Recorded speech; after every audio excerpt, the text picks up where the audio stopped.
भक्तों के चरित्रों का मनन करने से बहुत बल मिलता है। ध्यान पूर्वक सुने। पश्चिम बंगाल के हरशोला नामक ग्राम में एक क्षत्रियों का परिवार रहता था। बहुत दिनों तक जिस प्रांत में रहा जाता है वैसी भाषा, वैसा ही व्यवहार, तो लोग कहने भी लगते हैं ये बंगाली हैं, ये बिहारी हैं, ऐसा संबोधन होने लगता है। उस परिवार में प्रमुख थे भानुराय जी। इनकी पत्नी का नाम था कुसुमी।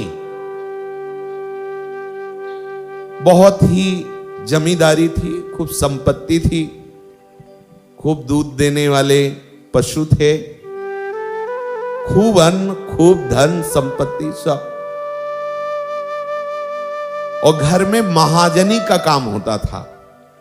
महाजनी का काम उसे कहते हैं कि आपको अर्थ की आवश्यकता है, आप उनके पास जाइए, जमीन है, स्वर्ण है, कुछ आप रख दीजिए और जो भी आपको अर्थ चाहिए ले जाइए, और जब आपका काम हो जाए तो ब्याज सहित अर्थ दे दीजिए, और जो आप रख गए वो आप ले जाइए। इसे महाजनी का कार्य कहते हैं।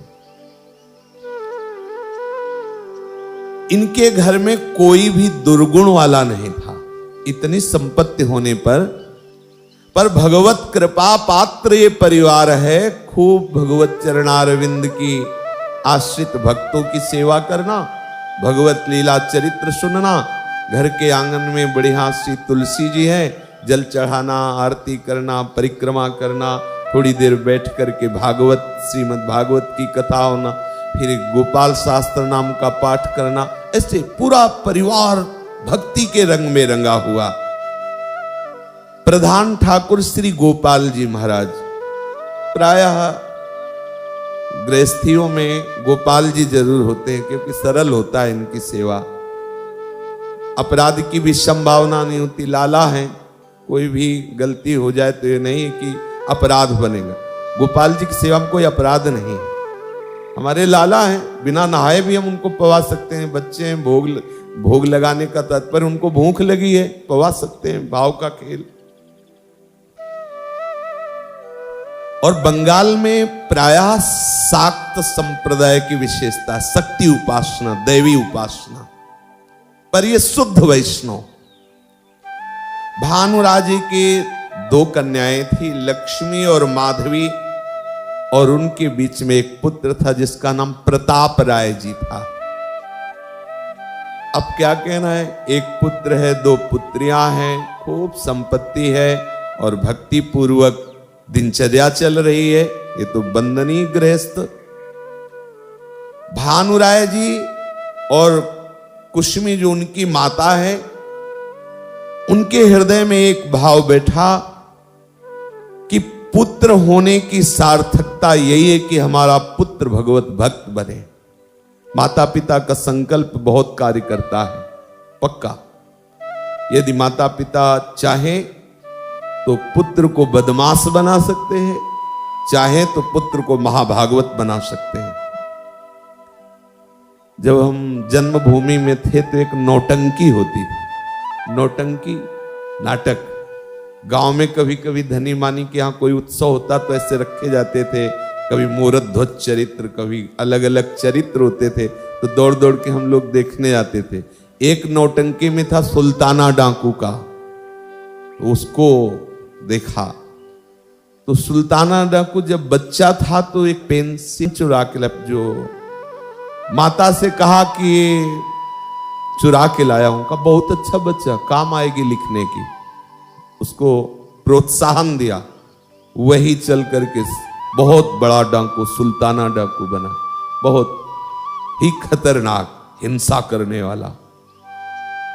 अंग्रेजों का शासन काल था, पकड़ा गया, फांसी की सजा हुई। पूछा गया अंतिम इच्छा क्या, उन्होंने कहा मां से मिला दो। जब मां को मिलाया गया तो बस हृदय से लगाने की चेष्टा में मां की नाक मुख में भर के काट ली ऐसे।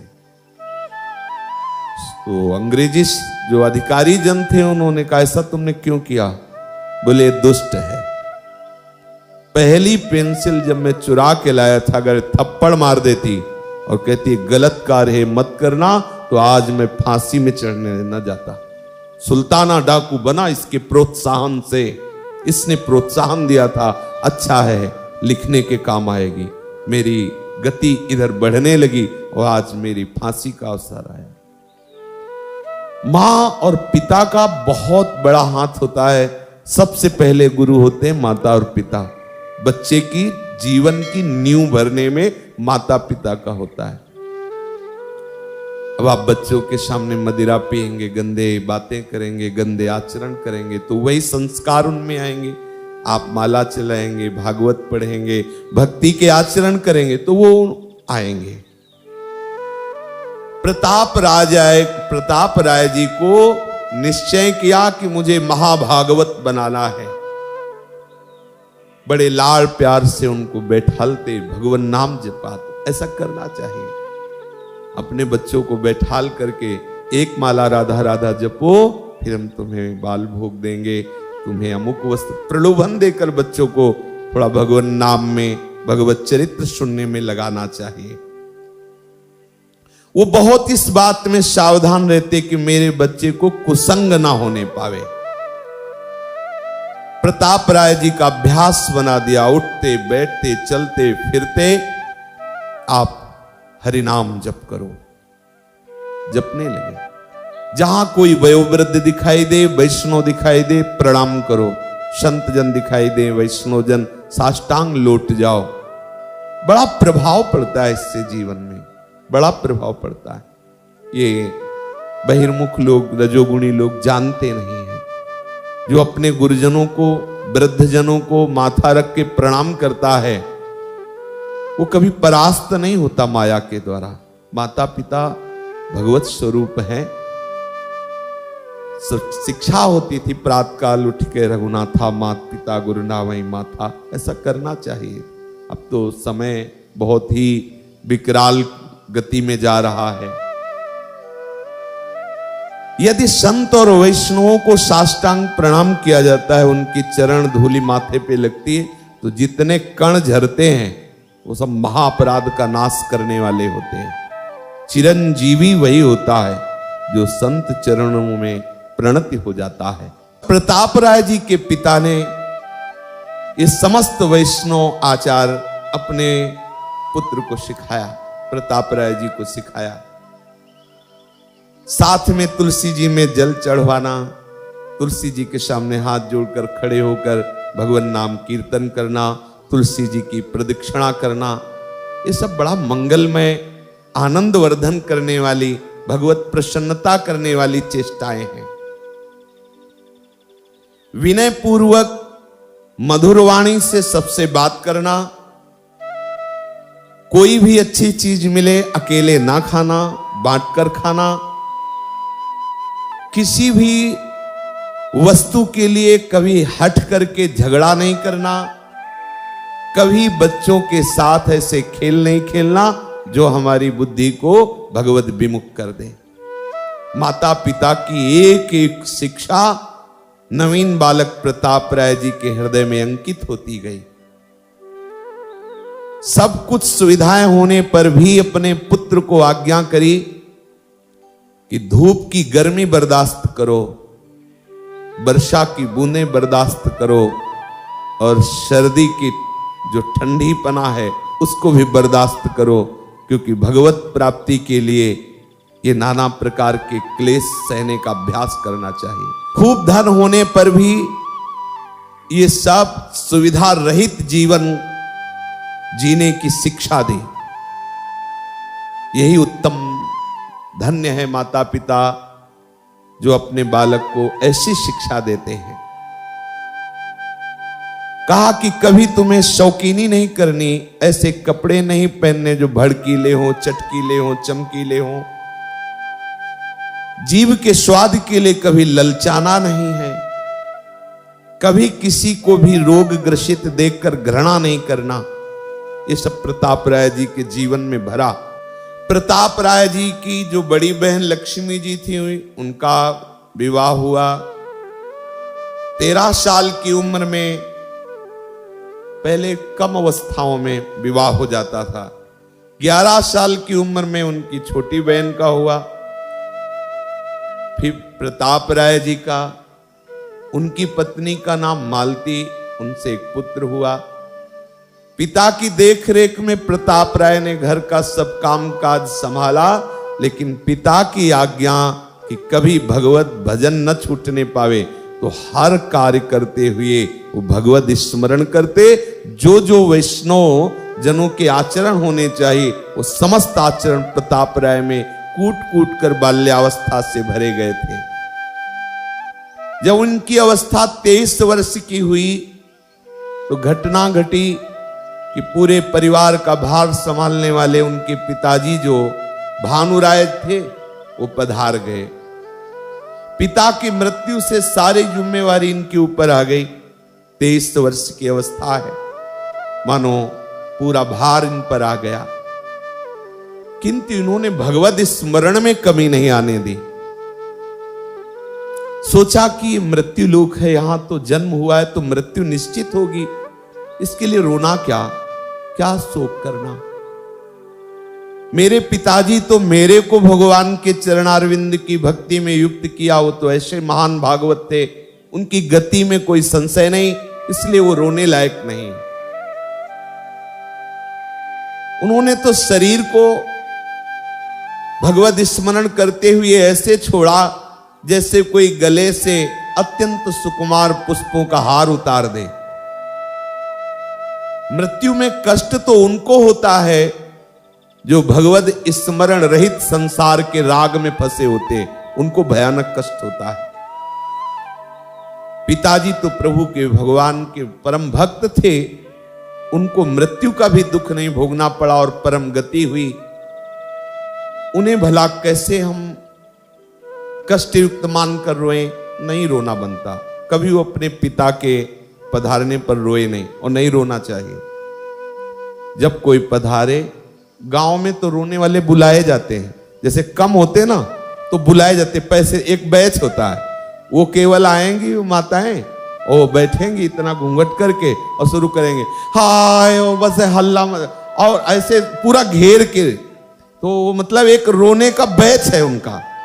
देखो, अपने लोगों को या जो अपने भी सगे संबंधी हैं, जब पधारे तो खूब जोर जोर से कीर्तन करना चाहिए, नृत्य करना चाहिए, भगवत भक्तों के साथ उल्लास पूर्वक उनकी अंत्येष्टि क्रिया कर। ये महामहोत्सव है, भक्तों के लिए मृत्यु महामहोत्सव है। अरे वो प्रभु के धाम गए भाई, रोना धोना क्या। हमारे पिता को सदगति हुई है, इस आनंद से वो रोए नहीं। कुछ ही दिन हुए कि दूसरा दुख का पहाड़ टूटा, उनकी माताजी पधार गई।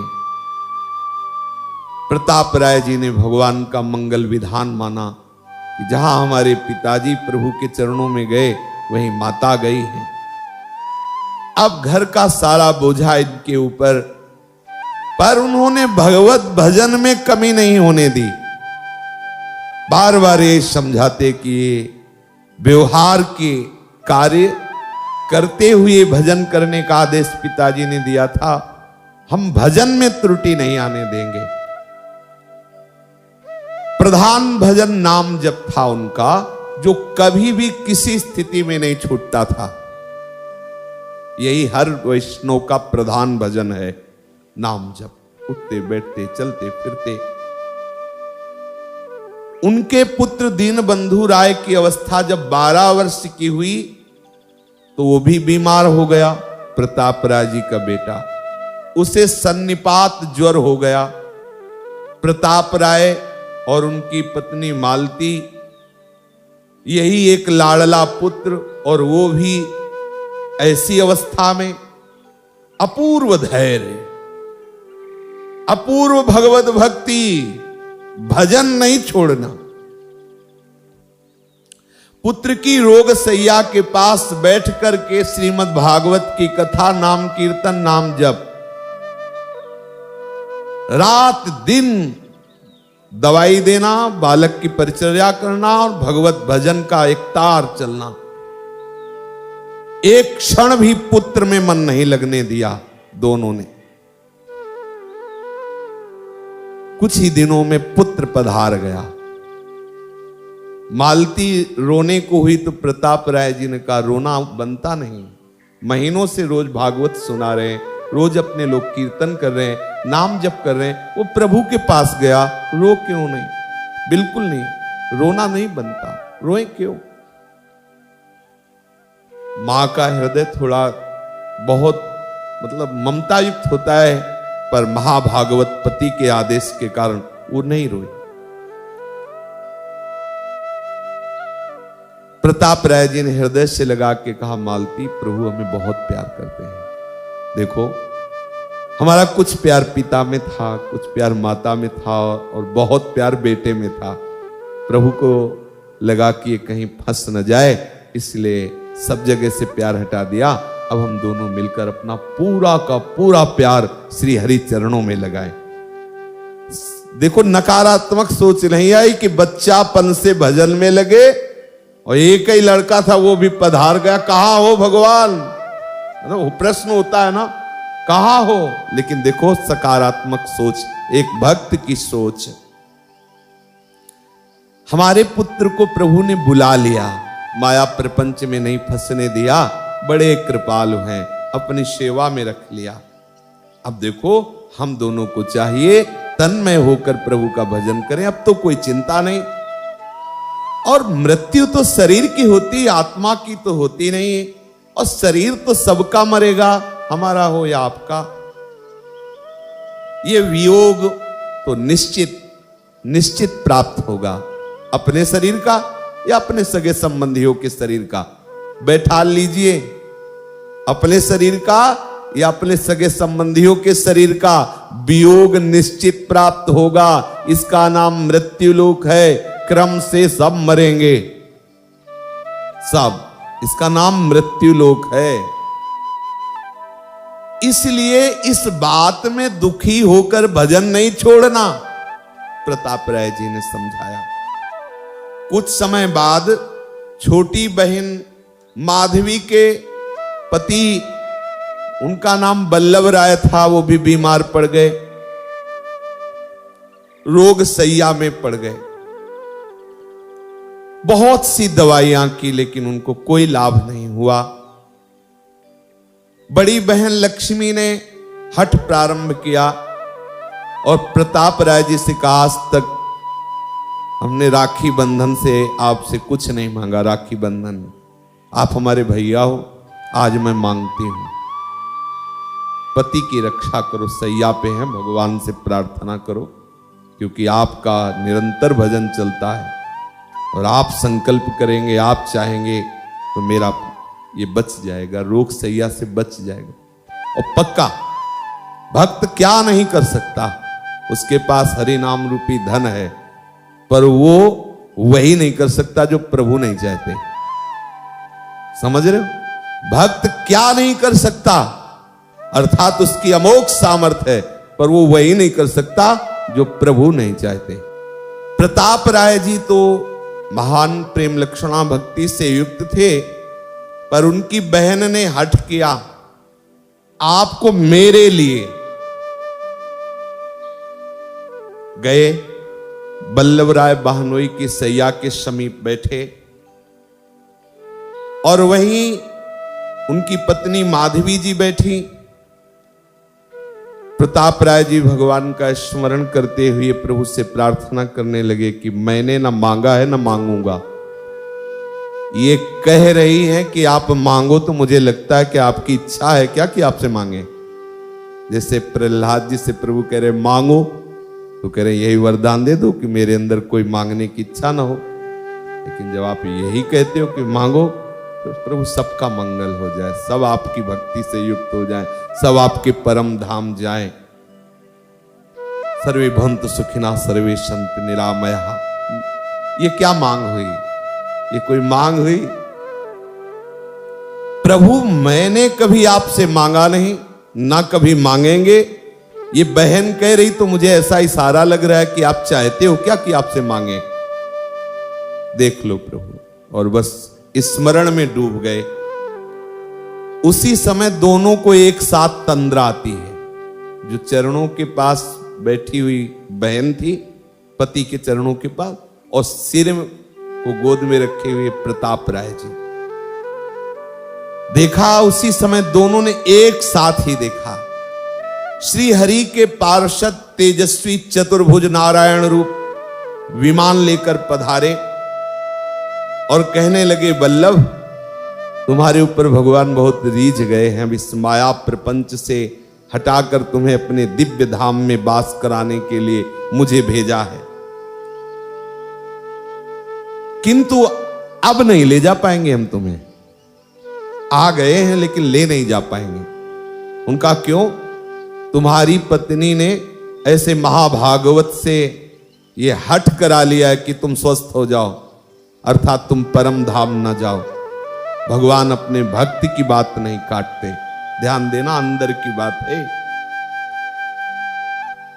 हम तो ये सोचते थे कि तुम्हें ले जाएंगे तो तुम्हारी सती साध्वी पत्नी तुम्हारे विरह में अपने प्राण त्याग देगी, तो उसको भी आपके समीप ही भगवत सेवा में ले जाएंगे।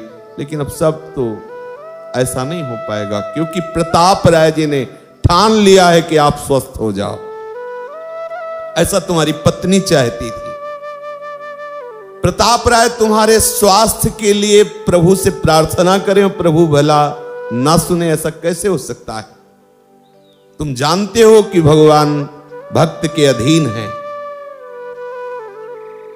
रो पड़े वल्लभ जी और कहा, प्रताप राय जी ऐसा नहीं कर सकते, हमारी महामंगलमयी यात्रा में वो बाधा नहीं डाल सकते। अनंत जन्मों से जिस प्रीतम से बिछुड़ा उससे मिलने का अवसर आया और वो रोक देंगे? ऐसा नहीं, ऐसा उनको नहीं करना चाहिए।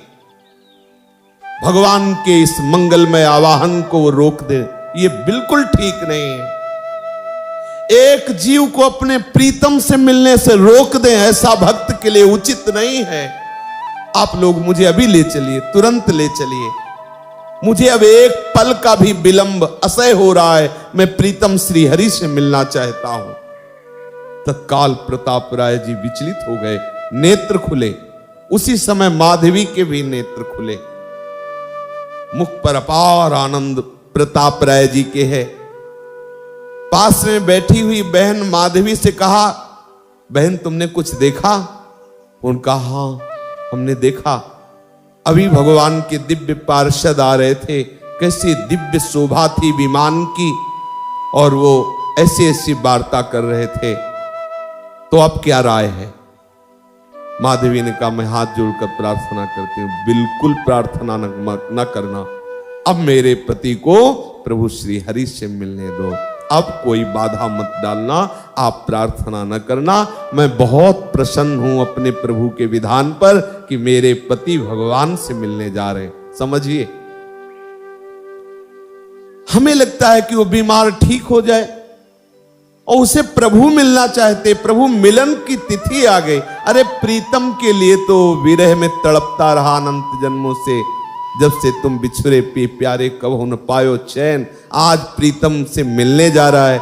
कोई अपने भजन का प्रयोग प्रीतम मिलन के लिए प्रयोग करता है कि प्रीतम मिलन की बाधा में प्रयोग करता है? इसीलिए जो उत्तम महाभागवत होते हैं, बस एक ही सूत्र है, जोई जोई प्यारो करे। मैं अज्ञानी क्या जानूं कि प्रभु का इसमें क्या विधान है, और मैं अपने भजन बल का रोड़ा लगा दूं, भजन बल से बाधा पहुंचा दूं, अमंगल हो जाएगा। मंगल भवन की हर इच्छा महामंगलमय है। प्रताप राज जी के नेत्रों से आंसू भराए, मन ही मन सोचने लगे, कितना बड़ा अपराध हो जाता मुझसे यदि भगवान मुझे ये संकेत न देते। अदूरदर्शी प्राणी भगवान के विधान में अमंगल सोच लेता है। हाय, अगर ये भगवत पार्षद प्रकट ना होते तो मेरे द्वारा कितना अमंगल हो जाता। नरक की कीड़े की भांति नरक में पड़े रहना उसको अच्छा लगता है, और भगवान जब कृपा करके उसके इस पाप, इसके अमंगल, उसके इन विघ्नों को शांत करना चाहते तो सोचता भगवान ने ऐसा क्यों कर दिया। ये भोपाल से आना शुरू हुआ, शरीर रोग से ग्रसित था, बड़ी श्रद्धा दिखाई, आगरे से डॉक्टर करके दवा लाने गए, दवा ला के आए तो रामजी भाई सत्संग भवन के चौराहे में गिरे, यहां से हाथ टूट गया। हमें लगा भगत जो है अगली बार दवा नहीं आएगी, पर वो सुलझे हुए थे, उनका कोई बात नहीं। जहां आप प्रारंभ करोगे लीला शुरू हो जाएगी। डर यही लगता है कि कच्ची मटकी है, फूट न जाए। अभी थोड़ी श्रद्धा शुरू हुई, बोले जब से वृंदावन, जब से महात्मा जी का संग, जब से भजन, तभी से विघ्न शुरू। आप समझो विघ्न नहीं, महामंगल मोद की यात्रा प्रारंभ हो गई। इसी समय वल्लभ की आंखें खुली और प्रताप राय जी की तरफ नम्र होकर के और जोर से हरि बोला और शरीर छूटा, भगवत धाम को गए। प्रताप राय जी के पूर्वज महाजनी का काम करते थे, तो ये भी महाजनी का कार्य करते थे। और ये ऐसे कार्य करते थे कि एक बहुत बड़ा सा बक्सा रखे थे लोहे का, और बगल में बैठक थी। बस माला लिए नाम जप करते रहते। जैसे कोई आया कहता हाँ मुझे 5,000 रुपए चाहिए, तो जमानत में रखने के लिए क्या लाए हो? तो बोले ये है, उसमें रख दो, ये लो 5,000, जब तुम्हारा काम हो जाए तो ब्याज से दे जाना और बक्से से उठा लेना। वो ये भी नहीं देखते थे कि तुमने क्या रखा। अपने हाथ से संदूक में रखो, रुपया यहां से गिनो और ले जाओ। वो तो माला जप करते रहते थे।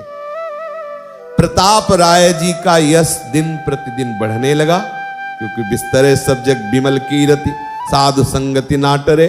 भगवान नाम का प्रताप ऐसा होता है, धर्म पूर्वक चलोगे तो धर्म तुम्हारी रक्षा करेगा, तुम्हारा यश होगा, संपत्ति बढ़ेगी, आनंद बढ़ेगा।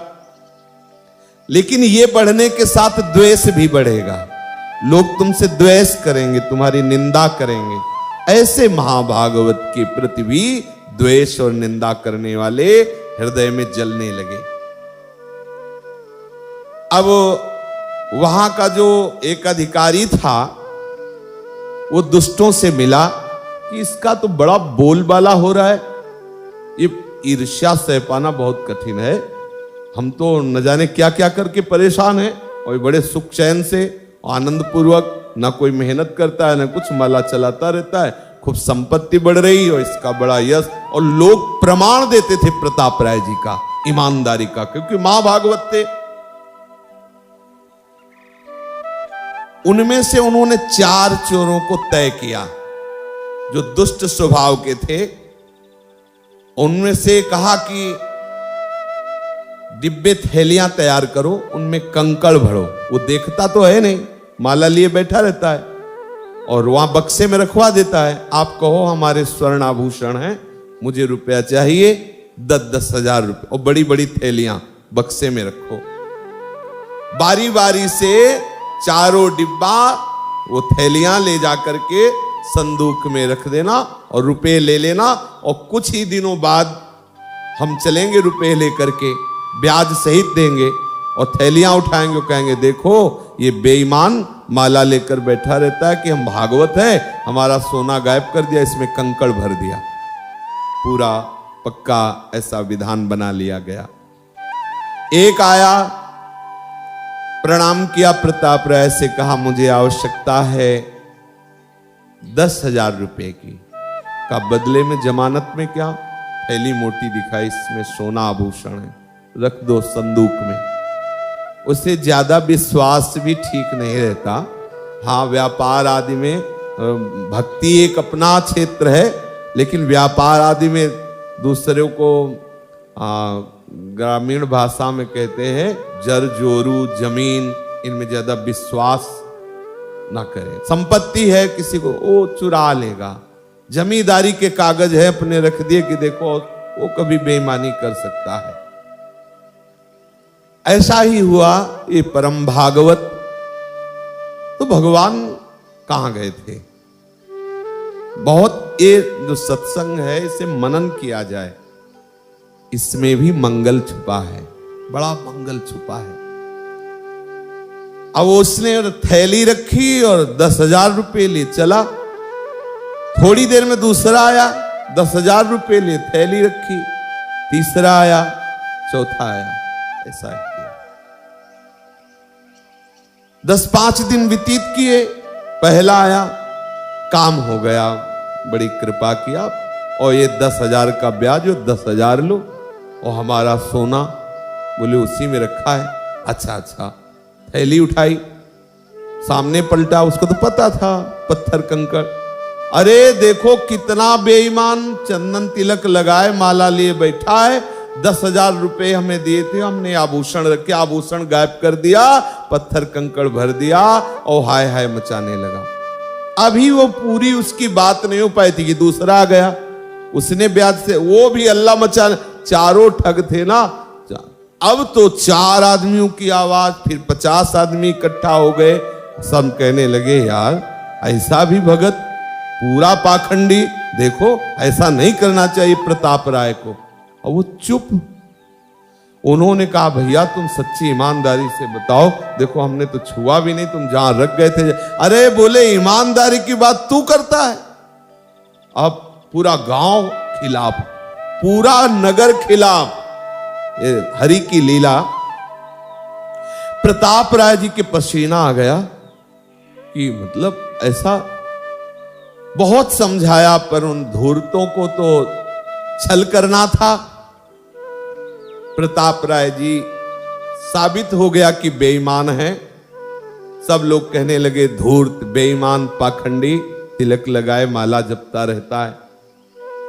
मुसलमानों का उस समय शासन था, बादशाही इन्हीं के हाथ में थी, और जो अधिकारी काजी था उसी का सारा ये विधान बनाया हुआ था।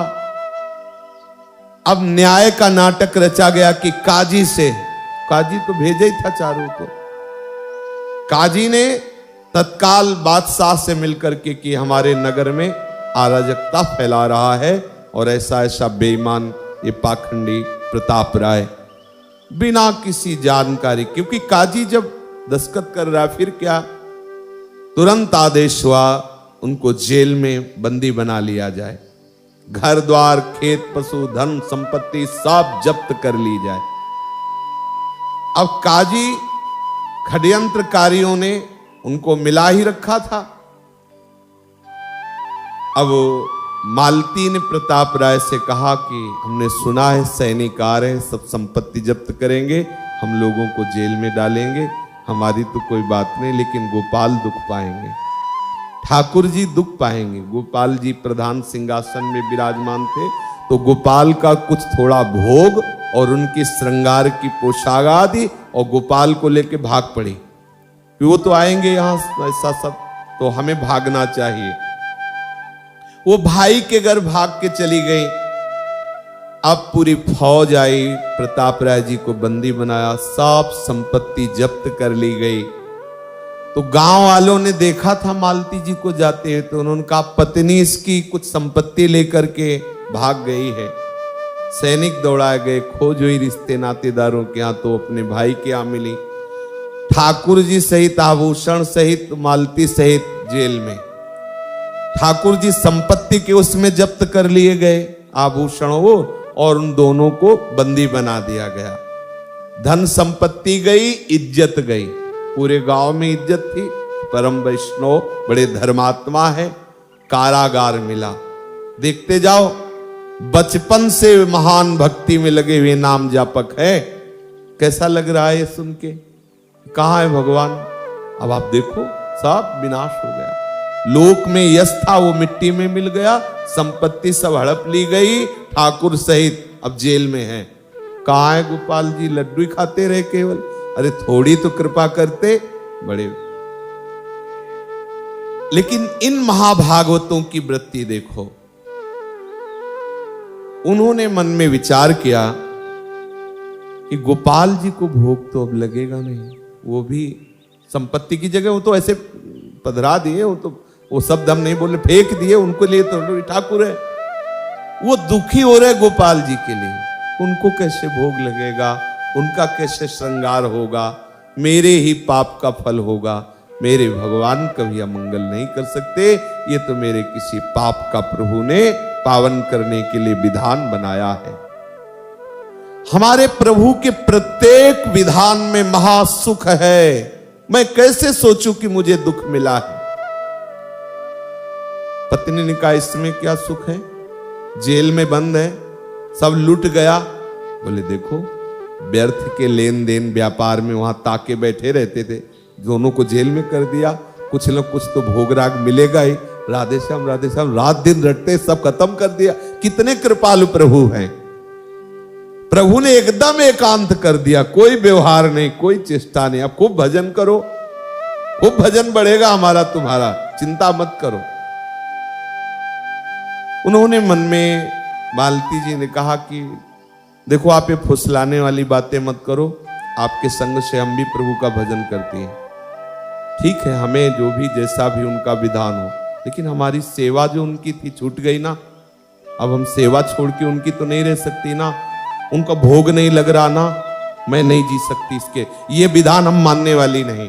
प्रताप राय जी को भी अच्छा लगा और दोनों रोने लगे कि प्रभु ये बात तो सही है, आपकी सेवा छूट गई, आपको जो भोग राग करते थे।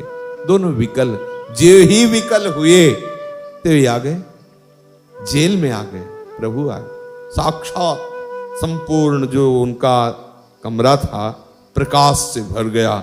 देखा अनंत सौंदर्य माधुर्य निधि, प्रभु मुस्कुराते ये खड़े। दोनों ने चरण स्पर्श किया, प्रभु ने उनको हृदय से लगाया और कहा हम तुम्हारे धैर्य की परीक्षा देख रहे थे। क्या धैर्य? ऐसी स्थिति में तुम्हें अपने सुख की याद नहीं आई, मेरे सुख की याद आई। अब तुम बहुत शीघ्र ही अपने शरीर को छोड़कर हमारे नित्य धाम में आओगे। भगवत साक्षात्कार का योग बना। बाहर से देखने में लगा कितना कठोर, लेकिन आंतरिक देखो भगवत साक्षात्कार का योग बना। किसी भी स्थिति में अब हम प्रभु से विमुख नहीं हो सकते। हमारा धैर्य, हमारी दृढ़ता ऐसी हो कि चाहे जो हो जाए, खंड खंड हो जाए तन, अंग अंग सत टूक। अब हमें अपनी निष्ठा नहीं छोड़नी, अपने मार्ग से हिलना नहीं है। ये धैर्य पूर्वक समझ लीजिए, कुछ भी हो सकता है। ये मृत्यु लोक है और बड़ा भयावह ये मार्ग है। कभी भी कुछ भी कैसे भी अपनी चिंतन वृत्ति नहीं बदलनी चाहिए, अपनी निष्ठा नहीं बदलनी चाहिए। भगवान के होते हुए ऐसा कैसे हो गया? सबसे ज्यादा प्रश्न तो यही आता है जब हम ये कहते हैं ना कि करो सदा तिनके रखवारी, जिम बालक राखे महतारी। तो हम सोच लेते हैं हमें जुखाम भी नहीं होगा, भगवान हमारी रक्षा करेंगे। भगवान रक्षा करेंगे भगवत प्राप्ति के विधान की। तुम्हारा शरीर नाशवान है, अगर जरूरत पड़ी तो कुछ पिटाई विटाई भी करवा सकते हैं, निंदा भी करवा सकते हैं, धक्का मुक्का से। अब आ रहे हैं राधा करावचित पल्लवल, बोले यहां से फ्रैक्चर हो गया। ये सब लीलाएं होंगी, इसमें भजन का तारतम्य ना जोड़ा जाए। आज के सत्संग का सार यही है कि अब चाहे जो कुछ हो, हमारे प्यार आप हो, आप ही रहोगे, आपसे ही है। ये शरीर संबंधी भोग या शरीर संबंधी स्नेही जन, चाहे सब हमें छोड़ दें, चाहे सब नष्ट हो जाए, पर प्यारे आपका स्मरण नहीं छोड़ेंगे। ऐसी निष्ठा से चल लो तो इसी जन्म में हम प्रभु को प्राप्त कर लेंगे।